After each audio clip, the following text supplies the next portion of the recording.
Karma need not mean just what you do. Karma also means what's happening around you, isn't it?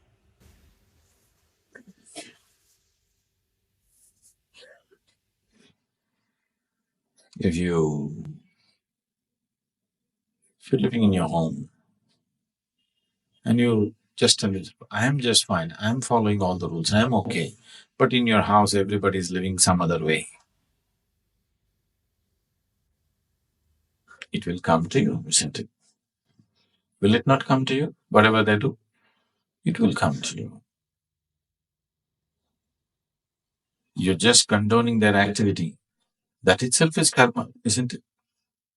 Yes. You're not doing anything about them. That itself is karma, isn't it so? Now the way the traffic is going on the Indian streets, it is not karma, it's a miracle.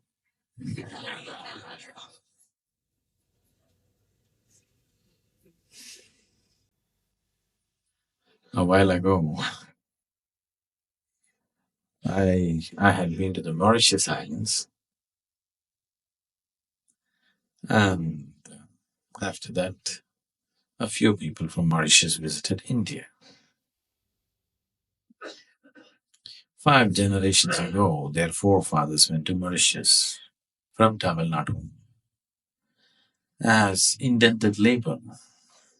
In 5 generations, they built a whole nation and they're doing very well for themselves.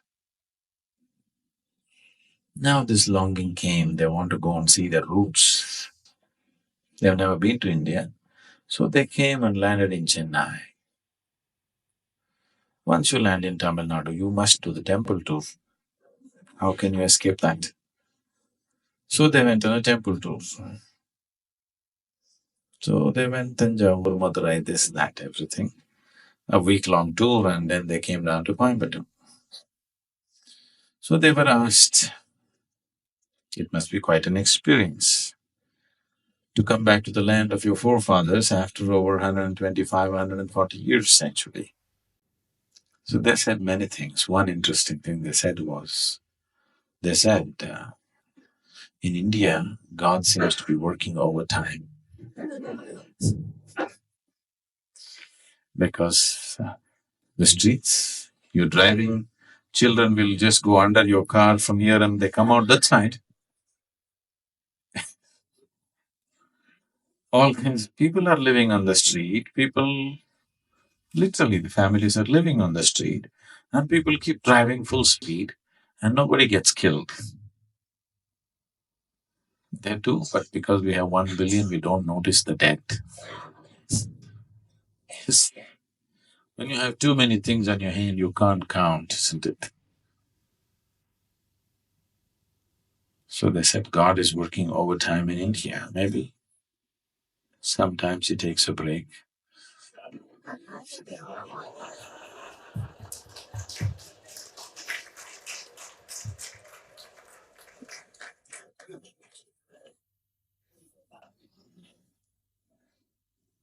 So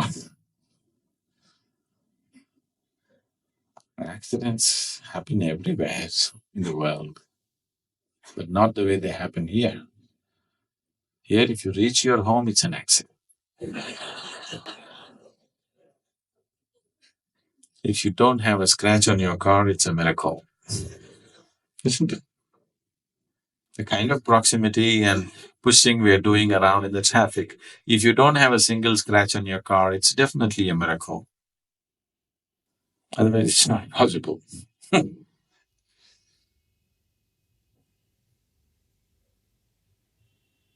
I managed to drive my car without a single scratch till now. Let's see.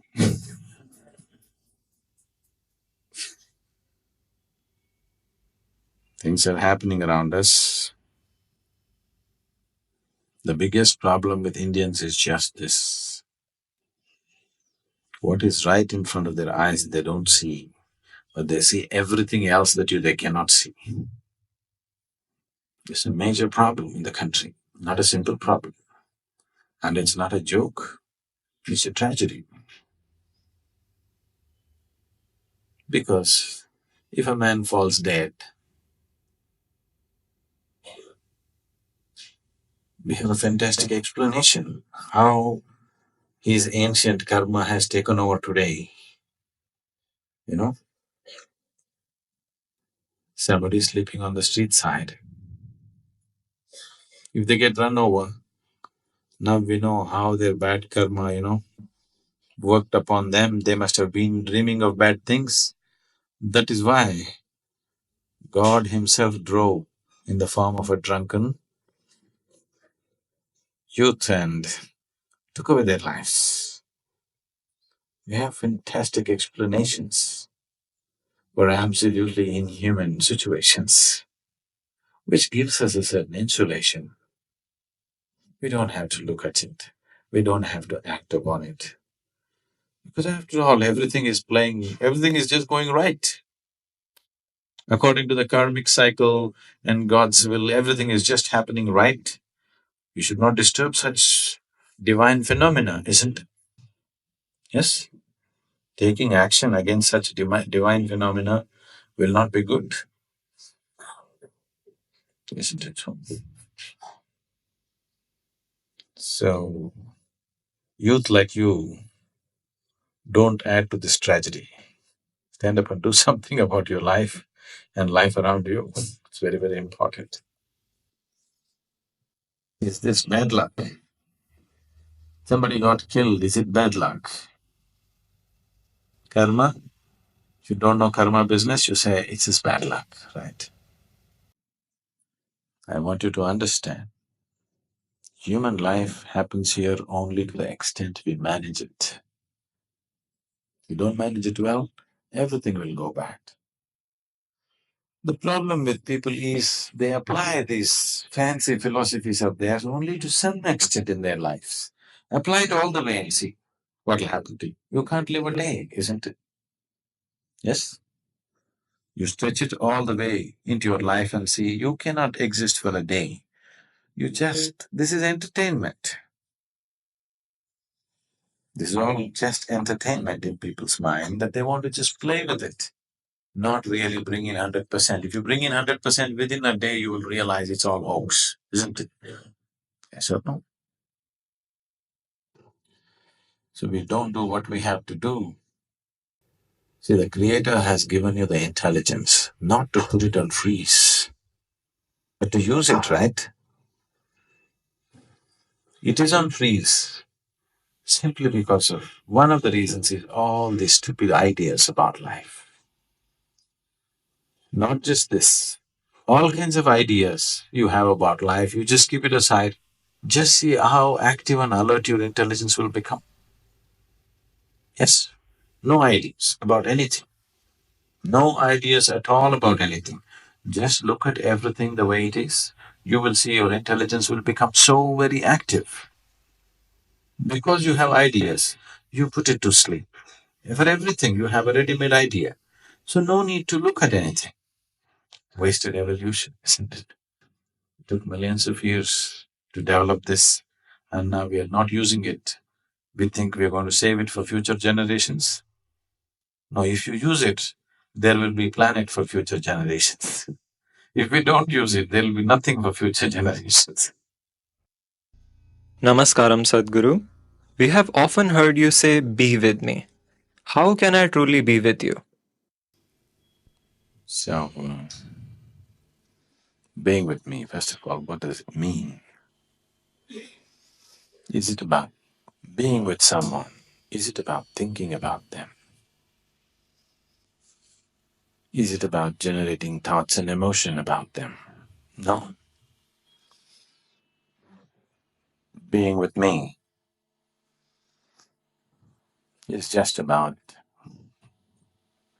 using me as a tool just to be. That's all. Being with me does not mean you have continuous thought or continuous emotion.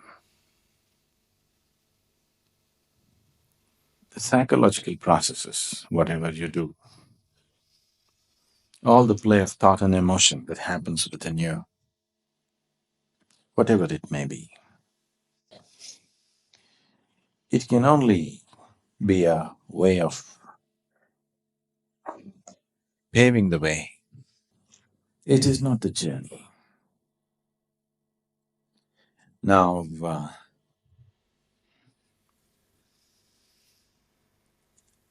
now you want to go to Coimbatore. If you generate thoughts about going to Coimbatore, it'll pave the way. Maybe you will buy a ticket, maybe you'll start walking, maybe you'll start doing something in the direction. But thinking about it by itself is not going, isn't it? Doesn't matter how much you think about it, you don't go. But by thinking about it, you pave the way. Without thinking about it, you will not pave the way. Only because the thought, I want to go to Coimbatore has come, depending upon how strong that thought is, that quickly you pave your way. But the thought can never be the journey, it is only paving the way. So when I say be with me, initially it may be all about thought, that you generate thought naturally, because that's the way your mind operates. Maybe if the thought becomes strong, it gets followed by emotion. If thought and emotion align with each other, what you're thinking and what you're emoting at a certain time are together, then it becomes a strong rope, a strong connection with something, or a strong possibility that you will go there.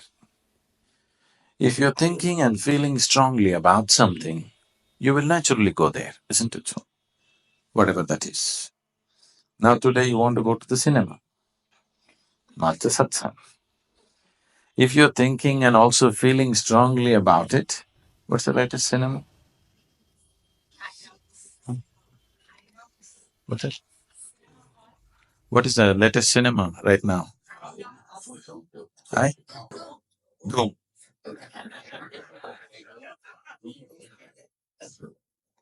So if you start thinking doom, doom, doom, and if your heart start beating doom, doom, doom,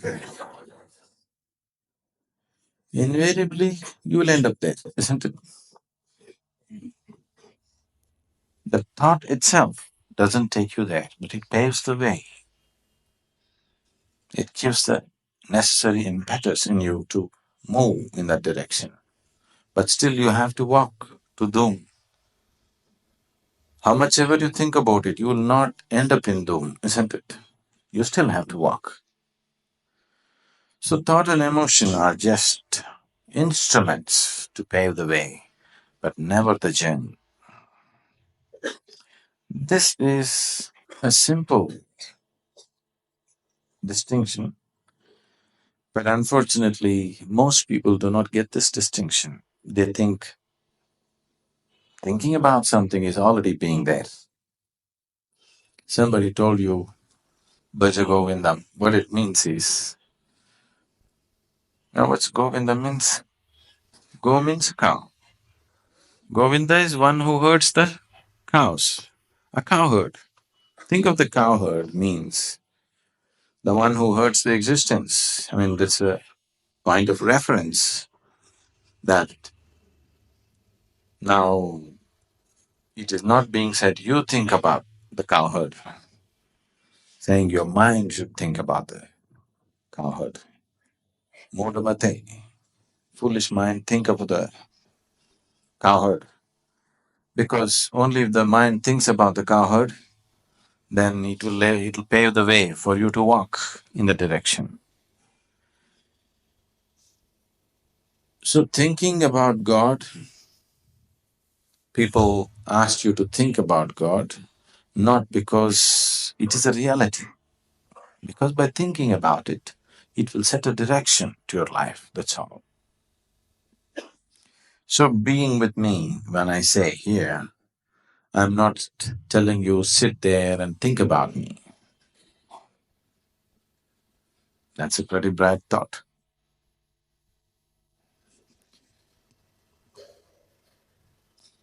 You could think about the doom people. Who are the people there? They must be quite pretty, whoever it is. So why think about me? So being with someone is not about thinking about someone.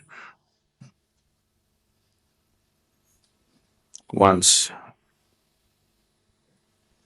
you have made an attempt to be in a certain space, a certain possibility has become a live factor.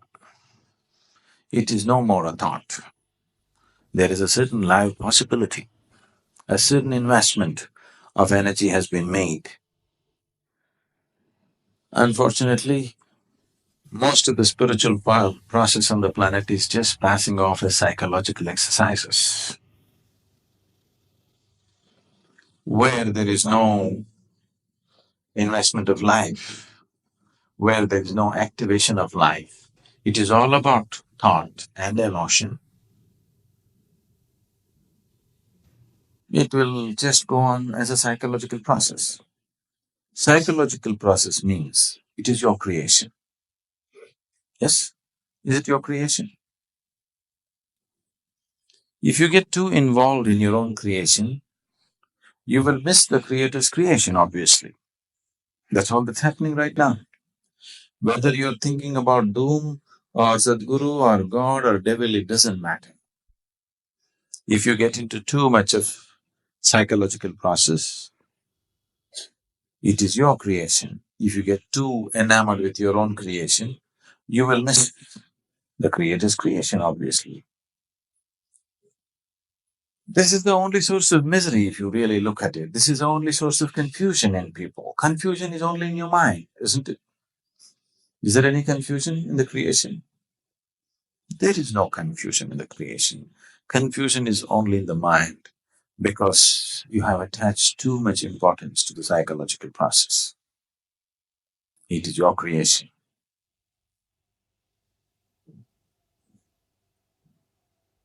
When your creation has gained so much significance, naturally you get removed, completely dislocated from the Creator's creation.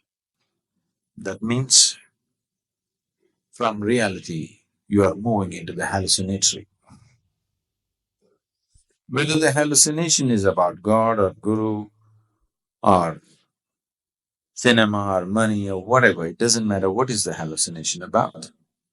Whether it is a good hallucination or a bad hallucination, whether you are having a wonderful dream or a nightmare, they are the same, isn't it? You are getting entangled with the unreal. So being with me is not thinking about me, not emoting about me, simply being. Once you made this mistake of sitting in situations like this, you can live even now. Once you made the mistake of sitting in situations like this, if you can only be with me. There is no other way. If you think, you can think about anything. Whether you think about me or you think about something, it really is not of great consequence. Maybe in terms of paving the way, yes. Yes, it is. What you think about and what you feel about is where you naturally go. In that context, yes. But existential, it doesn't mean anything. You're thinking about something, doesn't mean anything because it has no existential substance to it. It is purely psychological.